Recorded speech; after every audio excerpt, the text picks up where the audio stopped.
Hello guys, மினிலோ 124 and it's Tuesday. First வேலையா லஞ்சுக்கு பானையில் அரிசி சேர்த்து கலைஞ்சிட்டு அதை எடுத்து அடுப்பில் வச்சாச்சு. அது பட்டை வெந்துட்டு இருக்கும். குழம்புக்கு இன்னைக்கு சொந்தக்காரங்க வீட்டுக்கு வரும்போது அவங்க தோட்டத்தில் விளைஞ்சா நல்லா நிறைய கத்திரிக்காய் கொண்டு வந்திருந்தாங்க.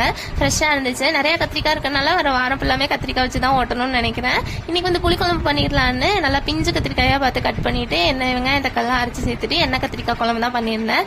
லஞ்ச் வேலை முடிச்சதுக்கு அப்புறமா புட்சா டேபிள் ரொம்ப டஸ்ட்டாக இருந்துச்சு. ரோட் ஃபேஸ் பார்த்து வீடு இருக்கனால அடிக்கடி டஸ்ட் வந்துட்டே தான் இருக்கும். பிளான்ஸ் எல்லாத்துக்குமே தண்ணி மாற்றி அந்த இடத்த நீட்டா தொடச்சி விட்டுட்டு அரேஞ்ச் பண்ணி வச்சாச்சு. சம்மர் சீசன் ஸ்டார்ட் ஆயிடுச்சு. டெய்லி ஏதாவது ஒரு மில்க் ஷேக் ஜூஸ் குடிக்கணும் போல தோணிட்டே இருக்கு. அதனால வரும்போது டார்க் ஃபேண்டசி பிஸ்கட் வாங்கிட்டு வந்திருந்தேன்.